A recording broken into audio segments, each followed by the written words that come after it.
Mon mari a exigé le divorce quand j'avais 68 ans. Il voulait tout prendre. La maison, la voiture, les comptes, la maison de campagne. Son avocat lui avait dit que tout était réglé. Moi, j'ai signé calmement les papiers sans dire un mot. Bernard a fêté pendant 2 semaines. Il était convaincu d'avoir gagné. Mais il avait oublié un détail. Un seul. Et ce détail allait tout changer. Pendant 43 ans, j'ai cru connaître mon mari. On avait construit notre vie ensemble, pierre après pierre. Une maison de 2 étages dans la banlieue de Lyon. 2 enfants adultes, 3 petits-enfants, et ce que je croyais être une confiance indestructible. À 68 ans, j'avais gagné mes cheveux blancs et le droit de profiter de ma retraite en paix. Enfin, c'est ce que je pensais. La première fissure est apparue un mardi matin en mars. Bernard est descendu prendre son petit déjeuner en portant de l'eau de toilette. En 43 ans de mariage, cet homme n'avait jamais mis de parfum pour aller à son cabinet d'expertise comptable. Un rendez-vous client, il a marmonné en évitant mon regard pendant qu'il attrapait sa mallette. Quelque chose s'est tordu dans mon ventre, mais j'ai repoussé cette sensation. Après 4 décennies ensemble, j'étais sûrement en train de me faire des idées. Mais les signes se sont multipliés. Des appels téléphoniques tard le soir qu'il prenait dans le garage, des tournois de golf le week-end, d'où il revenait bronzé de manière bizarre, le bras gauche hâlé et le droit tout pâle. Des reçus de restaurants où je n'avais jamais mis les pieds, glissés négligemment dans ses poches. Quand je posais des questions, il soupirait comme si j'étais déraisonnable. Des dîners d'affaires, Colette, tu ne comprendrais pas. Je comprenais bien plus qu'il ne le croyait. Je gérais les finances du ménage depuis des années pendant qu'il grimpait les échelons. Je connaissais chaque compte, chaque placement, chaque bien qu'on possédait. Et je commençais à remarquer des choses étranges dans les relevés. Ensuite, il y a eu les fleurs. Pas pour moi. Plus jamais pour moi. Mais je le surprenais au téléphone, baissant la voix. Oui, des roses. Les rouges. Tu sais lesquelles. La tendresse dans sa voix, c'était un coup de couteau entre les côtes. Depuis quand il ne m'avait pas parlé comme ça? J'aurais pu le confronter à ce moment-là, mais quelque chose me retenait. Un instinct affiné par des années à observer et à gérer. J'ai toujours été celle qui planifie. Pendant que Bernard courait après les promotions, moi je faisais tourner la famille et la maison. Je n'allais pas bouger sans savoir exactement à quoi j'avais affaire. Le point de rupture est arrivé un jeudi soir début mai. J'avais préparé son plat préféré, un pot-au-feu comme le faisait sa mère. Il y a à peine touché, poussant la viande et les légumes du bout de sa fourchette comme un adolescent boudeur. « Colette », il a dit en posant sa fourchette avec un petit bruit sec. « Il faut qu'on parle. » Mon cœur battait fort, mais j'ai gardé ma voix calme. « De quoi, mon chéri ?» Il n'arrivait même pas à me regarder. Plus de 4 décennies de mariage, et ce lâche ne pouvait pas croiser mon regard. « Je veux divorcer. » Les mots sont restés suspendus dans l'air. Je savais que ça arrivait, mais l'entendre, c'était quand même un coup. « Je vois », j'ai dit doucement. « Et je peux savoir pourquoi ?» On a évolué différemment. Son discours préparé, répété devant le miroir, ou peut-être murmuré dans l'oreille d'une autre. J'ai besoin d'espace pour me retrouver. Se retrouver. À 71 ans, Bernard allait se retrouver. Je veux que ça se passe bien. Il a continué avec ce ton condescendant que j'avais appris à détester. J'ai déjà consulté un avocat. Je suis prêt à être généreux. Généreux. Ce mot m'a donné envie de rire. Je prends la maison, il a dit en comptant sur ses doigts, comme une liste de courses. La voiture, l'Audi évidemment, les comptes d'épargne, le portefeuille d'investissement. Tu peux garder tes bijoux et tes affaires personnelles. Et la maison de campagne en Ardèche, j'ai demandé d'une voix à peine audible. Aussi, elle est à mon nom après tout. Tout était à son nom. Je n'avais jamais remis ça en question. Pourquoi l'aurais-je fait? On était partenaires.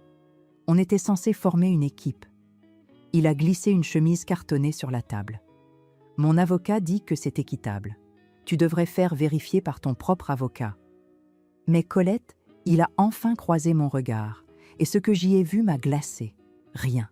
Aucun amour, aucun regret. Ne me combats pas là-dessus, ça ne ferait qu'empirer les choses. Cette nuit-là, je n'ai pas dormi. Assise à la table de la cuisine, la chemise cartonnée fermée devant moi, j'ai fait l'inventaire de ma vie. 43 ans de mariage, 2 enfants que j'avais élevés pratiquement seuls pendant que Bernard construisait sa carrière, ma propre carrière d'enseignante sacrifiée pour qu'il puisse accepter sa mutation à Lyon. Qu'est-ce qu'il me restait? Légalement, rien.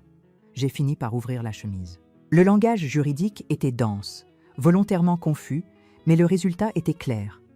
Bernard gardait tout. Je recevais une pension misérable. Toutes ces années réduites à des miettes. J'aurais dû m'effondrer. Mais je me suis redressée sur ma chaise. Bernard pensait que j'étais sans défense, que j'étais juste la petite femme au foyer qui ne comprenait rien aux affaires. Mais il avait oublié quelque chose. Je n'étais pas stupide, et je n'avais pas passé toute une vie à gérer un foyer sans apprendre à planifier et à agir. Mais avant de continuer, vérifiez si vous êtes déjà abonné à la chaîne et dites-nous en commentaire de quelle ville ou pays vous nous regardez. Nous aimons beaucoup savoir jusqu'où nos histoires voyagent. Le lendemain matin, j'ai appelé ma fille Nathalie. Maman, elle a répondu, surprise. On s'était un peu éloigné ces dernières années. Ma faute autant que la sienne. Tout va bien? Ton père veut divorcer, j'ai dit simplement. Silence. Puis, quoi? Non, il ne ferait pas ça. Si, il l'a fait. Nathalie, j'ai besoin que tu sois honnête avec moi. Est-ce que ton père t'a semblé différent dernièrement? Elle a hésité. Il est bizarre depuis quelque temps, elle a fini par admettre. Distrait. Et il y avait cette femme à la fête de son cabinet le mois dernier. Je n'y ai pas prêté attention sur le moment. Quelle femme? Jeune, peut-être 35 ans. Elle n'arrêtait pas de lui toucher le bras, de rire à tout ce qu'il disait. Il l'a présentée comme son associée, mais maman, la façon dont il se regardait. Voilà. La confirmation de ce que je savais déjà. Une partie de moi espérait me tromper.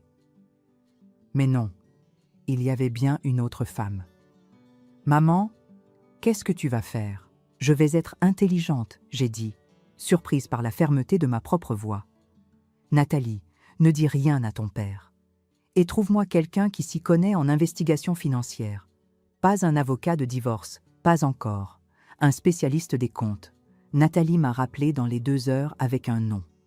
David Leroy, expert comptable judiciaire qui avait aidé une amie à elle lors d'une dissolution de société. Il est cher, maman, elle m'a prévenue.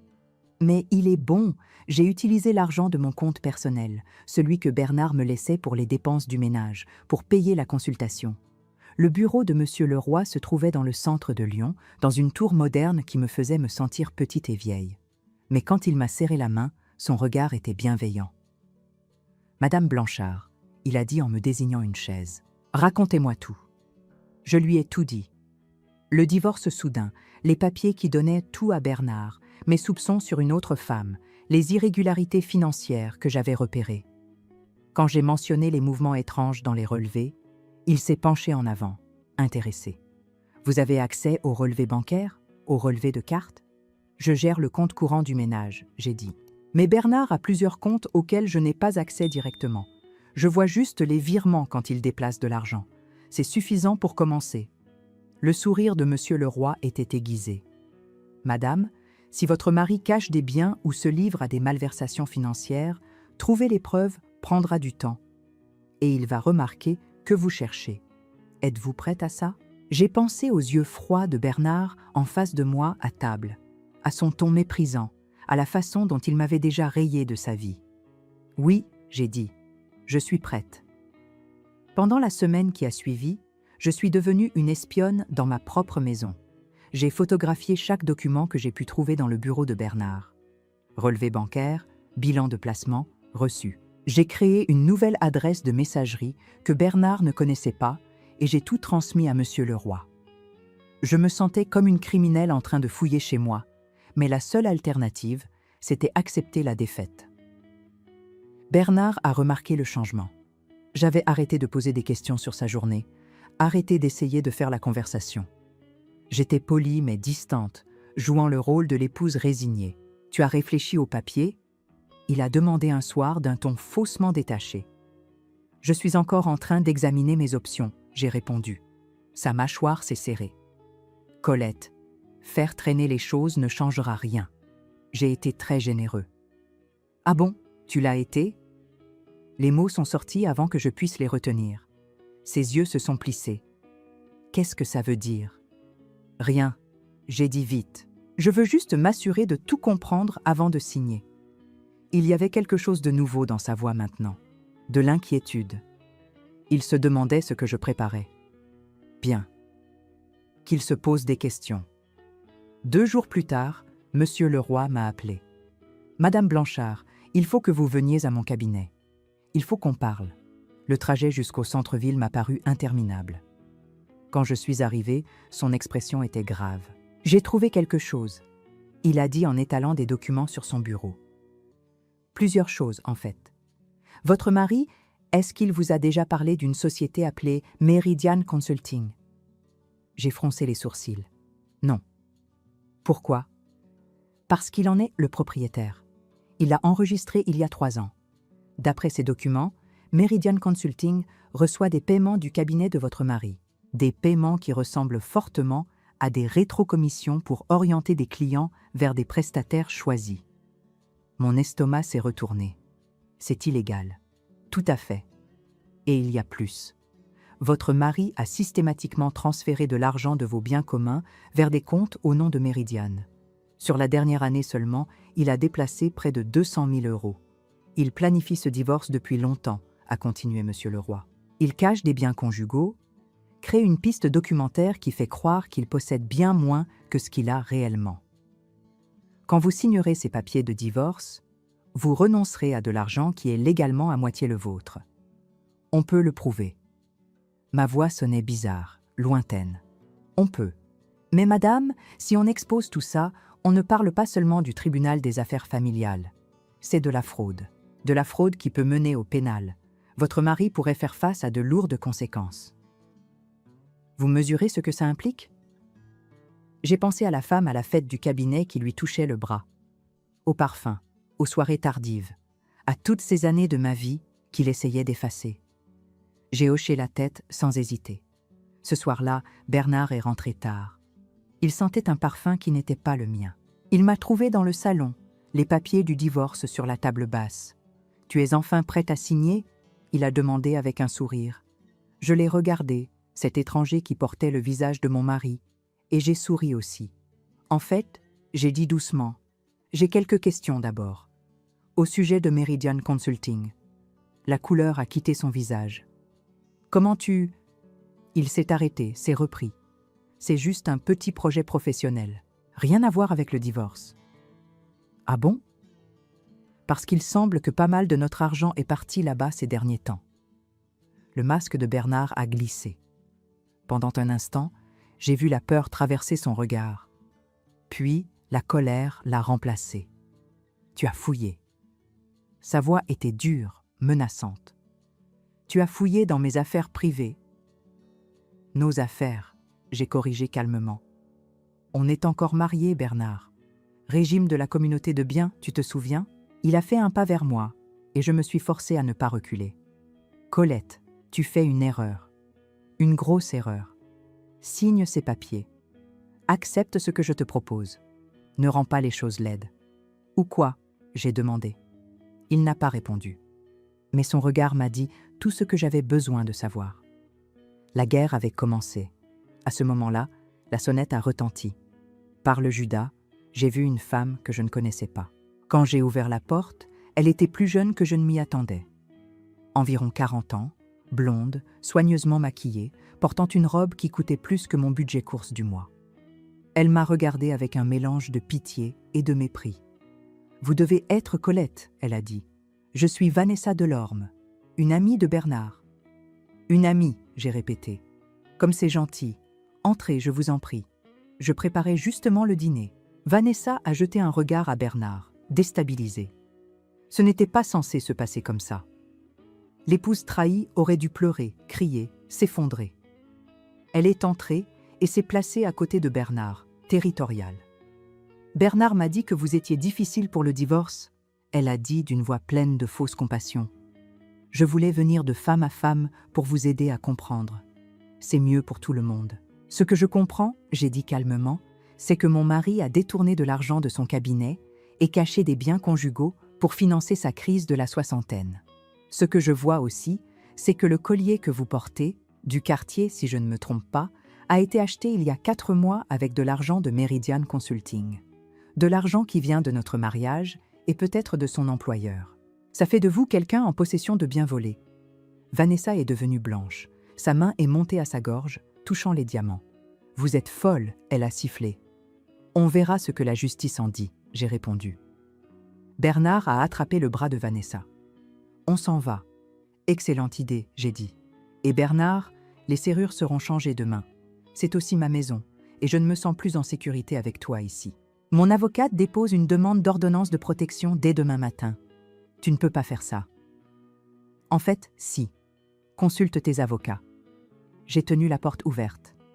Au revoir, Bernard. Vanessa. Ils sont partis. J'ai fermé la porte, tourné le verrou, et je me suis appuyée contre le battant. Le lendemain matin, j'ai déposé ma propre demande de divorce. Pas selon les termes de Bernard, mais avec ma propre avocate, maître Patricia Renaud, une femme incisive spécialisée dans les divorces à forts enjeux patrimoniaux. Quand les papiers ont été signifiés à Bernard à son cabinet, j'étais au bureau de Monsieur Leroy en train de signer les documents pour geler tous les comptes joints et déposer des plaintes officielles concernant les irrégularités de Meridian Consulting. Bernard est rentré ce soir-là comme un ouragan. Il n'a pas frappé, n'a pas appelé. Il a juste claqué la porte si fort que les fenêtres ont tremblé. « Qu'est-ce que tu crois que tu fais ?» Il a hurlé en débarquant dans la cuisine où je préparais tranquillement une salade. « Tu as gelé les comptes. Tu as déposé des plaintes auprès de mon cabinet. Tu te rends compte de ce que tu as fait ?» Parfaitement, j'ai dit. J'ai protégé ce qui est légalement à moi, ce qui est légalement à nous. Il n'y a plus de nous, il criait maintenant. Cet argent, c'est le mien. C'est moi qui l'ai gagné. On laissera le tribunal en décider. J'ai ouvert la porte d'entrée en grand. Sors de cette maison maintenant, avant que j'appelle la police. Mon avocate a déjà déposé la demande d'ordonnance de protection. Pour un instant, j'ai cru qu'il allait refuser. Mais il a tourné les talons. « Tu vas le regretter ?» il a dit. « Peut-être ?» j'ai répondu.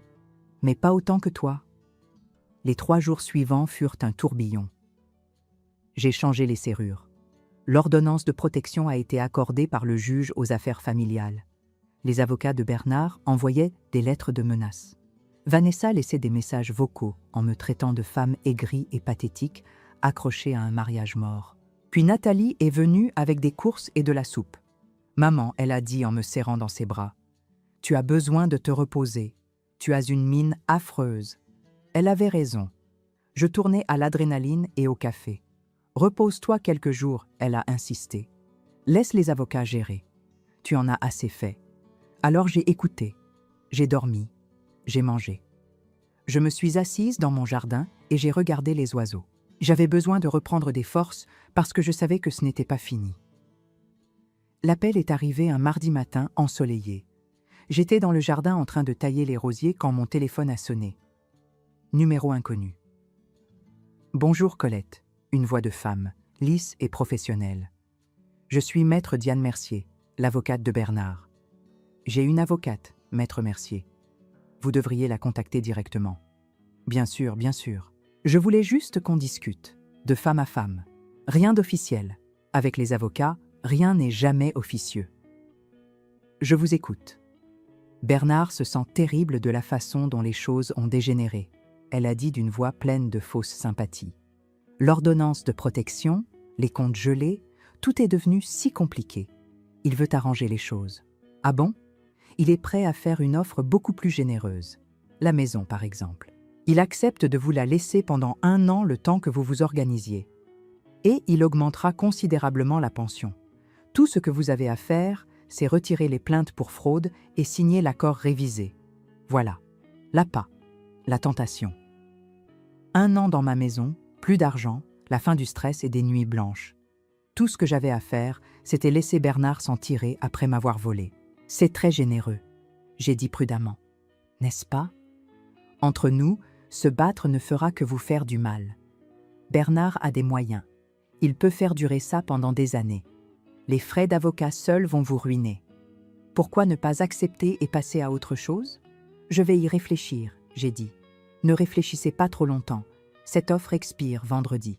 Après qu'elle a raccroché, je suis restée dans mon jardin, le sécateur à la main, et j'ai senti l'attrait de la facilité, le chemin de moindre résistance.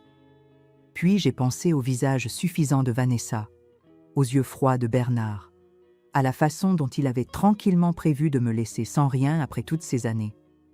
J'ai appelé Patricia Renaud. Ils essaient de négocier, je lui ai dit, avec des conditions. Laissez-moi deviner, elle a dit. Ils veulent que vous abandonniez l'enquête pour fraude. Bernard a peur, Colette. Son propre cabinet a lancé une enquête interne. Si vous retirez votre plainte, tout disparaît en silence. C'est ça l'enjeu.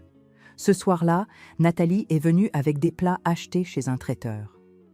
Mais elle n'était pas seule. Mon fils Julien était avec elle. Je ne l'avais pas vu depuis des mois. Il vivait à Bordeaux, travaillait dans l'informatique, rentrait rarement. « Salut maman », il a dit en me serrant dans ses bras. Nathalie m'a tout raconté. J'ai pris le premier avion. Quelque chose s'est brisé dans ma poitrine. Tu n'étais pas obligé. Si, il le fallait. Papa se comporte comme un salaud et tu as besoin de soutien. Pendant le dîner, je leur ai tout raconté. La fraude, l'argent caché, Vanessa, les menaces. Ils ont écouté, leur visage de plus en plus sombre. « Il ne s'en tirera pas comme ça », a dit Julien fermement. « Maman, tout ce dont tu as besoin, avocat, argent, un endroit où aller si nécessaire, on est là. » J'ai une amie analyste financière, a ajouté Nathalie. Je lui ai déjà demandé de regarder les documents que tu as donnés à Monsieur Leroy. Elle dit que le dossier est solide. Cette nuit-là, après leur départ, j'ai senti quelque chose que je n'avais pas ressenti depuis des semaines. De l'espoir. Le lendemain, Maître Mercier a rappelé. J'ai refusé l'offre. Elle a raccroché sans un mot de plus. 2 jours après, j'ai reçu un texto d'un numéro inconnu. Vous auriez dû accepter. Vous allez le regretter. Vanessa, forcément. Je l'ai montré à Patricia, qui l'a immédiatement versé au dossier comme preuve de harcèlement. Le dimanche, je suis allée à la messe. Pas vraiment par religion, mais pour la communauté. Après l'office, Monique Duval m'a serré la main. Elle avait divorcé de son propre mari infidèle 20 ans plus tôt. Si vous avez besoin de quoi que ce soit, Colette, vous m'appelez. Ne les laissez pas vous briser. Je ne me laisserai pas briser. Ils sont venus un mercredi soir, juste au crépuscule. J'ai entendu frapper. Par le Judas, j'ai vu Bernard, apparemment seul. J'ai ouvert la porte en gardant la chaîne. 5 minutes, c'est tout ce que je demande, il a dit. J'ai déverrouillé la chaîne. Il est entré et j'ai vu le mouvement derrière lui. Vanessa, qui s'était cachée hors de ma vue. Bien sûr, ils avaient de planifier ça ensemble. Vanessa avait une bague à la main gauche, grosse, ostentatoire, une bague de fiançailles. « On va se marier dès que le divorce sera prononcé », elle a annoncé en levant le menton. « Félicitations pour vos fiançailles avec un escroc », j'ai dit. Vanessa a explosé. « Vous êtes une vieille femme aigrie qui ne supporte pas d'être remplacée. Vous n'avez rien construit. Bernard a tout construit. Sa carrière, son argent. Vous étiez juste là à faire la cuisine et le ménage.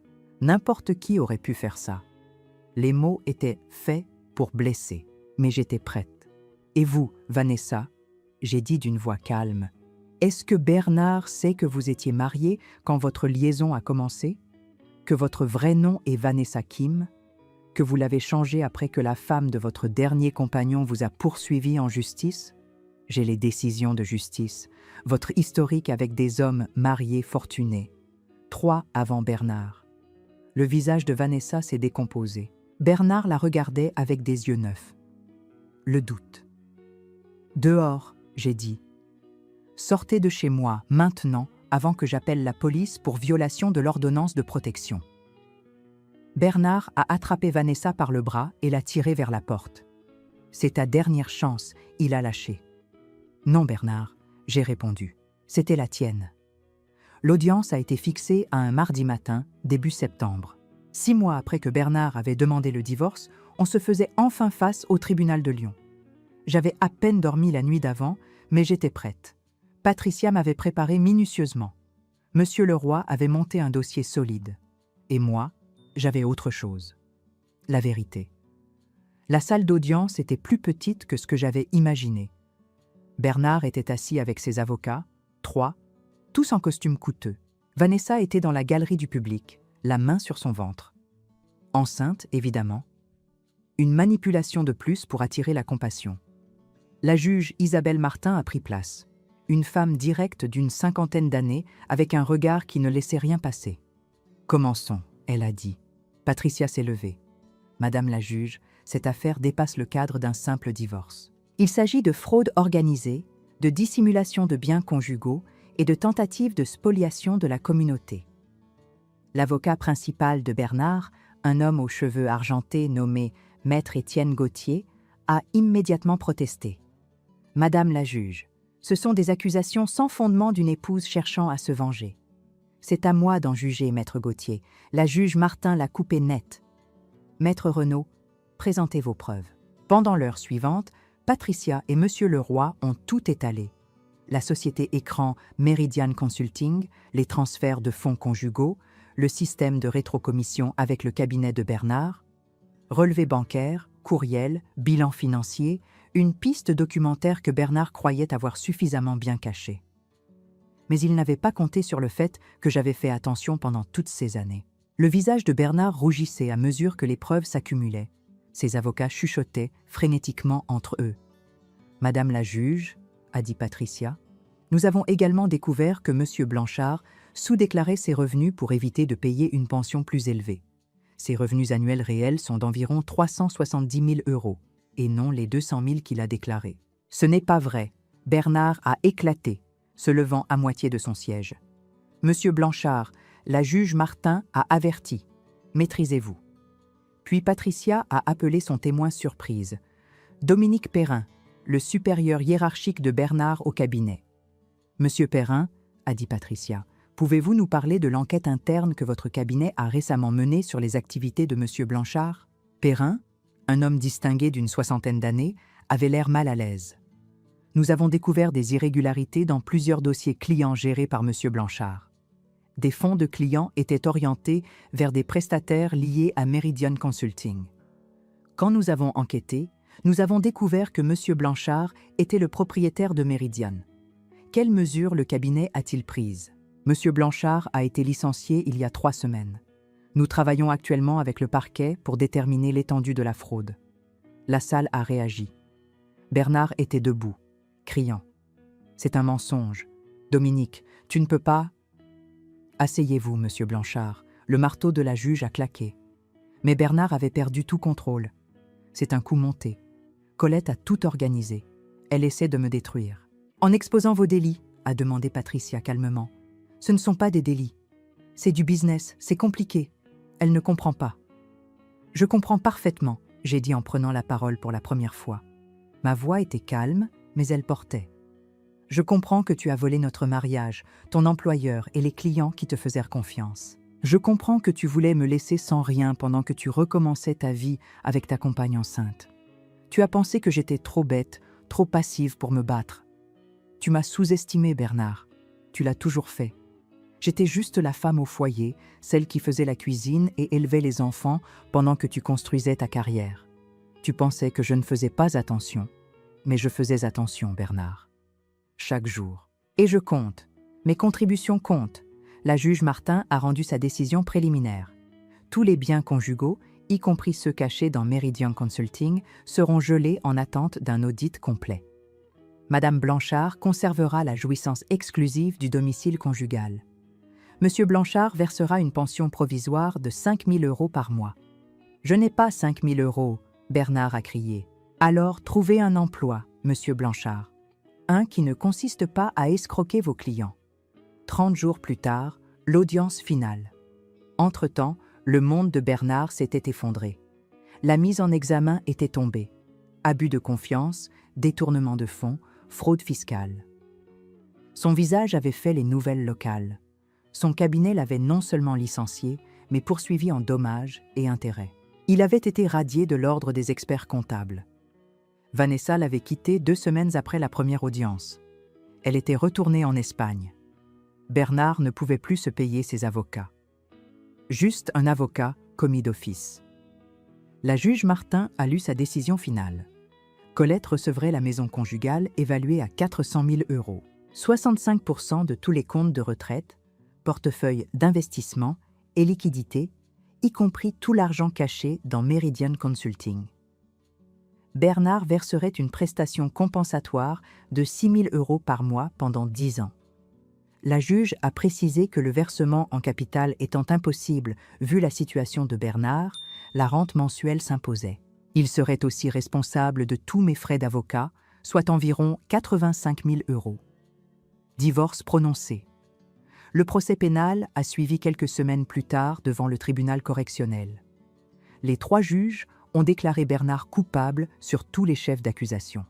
5 ans de prison ferme, restitution totale à son ancien cabinet, interdiction définitive d'exercer dans le secteur financier.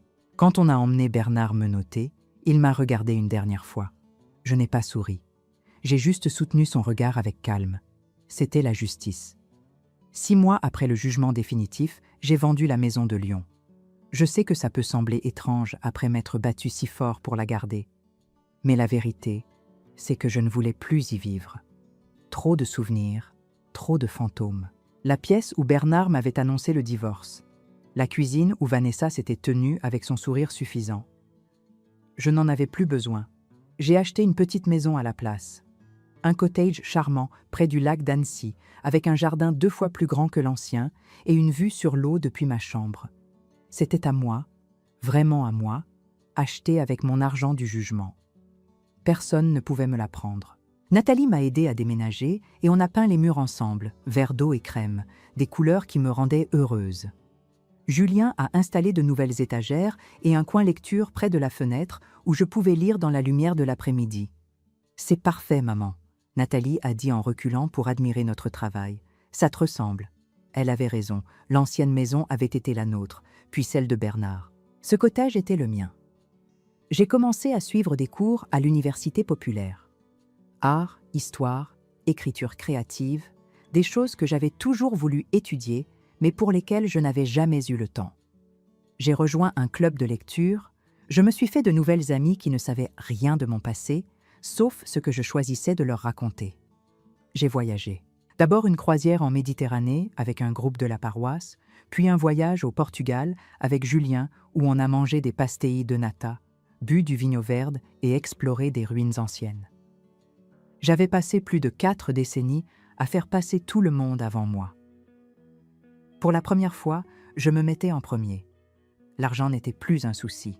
Le jugement avait été conséquent et j'avais investi intelligemment en utilisant tout ce que j'avais appris en observant Bernard au fil des années. Les versements de la prestation compensatoire arrivaient comme une horloge, prélevés directement sur le salaire de Bernard. J'ai même commencé à voir quelqu'un, rien de sérieux, juste un café de temps en temps avec Georges, un professeur à la retraite qui me faisait rire et qui ne m'avait jamais donné l'impression que j'étais trop vieille pour quoi que ce soit. La vie était belle. Pendant ce temps, la vie de Bernard était devenue un récit édifiant. Il a purgé 3 ans de sa peine de 5 ans, libéré pour bonne conduite. Quand il est sorti, il a emménagé dans un studio minuscule dans un quartier difficile, le genre d'endroit qu'il aurait méprisé dans son ancienne vie. Il travaillait comme comptable pour une petite entreprise de réparation de chaudières, gagnant une fraction de ce qu'il touchait avant. Chaque mois, une partie de son salaire partait pour moi, pour son ancien cabinet, pour le fisc. Il avait déposé un dossier de surendettement auprès de la Banque de France, mais la prestation compensatoire ne pouvait pas être effacée par cette procédure. Il la paierait jusqu'à ses 81 ans. Nathalie m'a montré une photo un jour. Bernard avait l'air d'avoir vieilli de 10 ans. Ses cheveux étaient entièrement gris. Il avait maigri, ses costumes coûteux remplacés par des chemises bon marché. « Il a demandé de tes nouvelles ?» Nathalie a dit doucement. « Il voulait savoir si tu étais heureuse. » « Qu'est-ce que tu lui as dit ?»« La vérité. Que tu es épanouie. » Je n'étais pas assez rancunière pour me réjouir de la souffrance de Bernard, mais je n'en étais pas triste non plus. Il avait fait ses choix, il vivait avec les conséquences. Quant à Vanessa, sa trajectoire avait été encore plus vertigineuse. Après avoir quitté Bernard, elle avait essayé de se réinventer une fois de plus. Nouveau nom, nouvelle ville, nouvelle cible. Mais son passé avait fini par la rattraper. Un journaliste d'investigation avait écrit un article sur ses méthodes avec les hommes fortunés. L'article était devenu viral, avec des documents judiciaires, des témoignages d'anciennes victimes.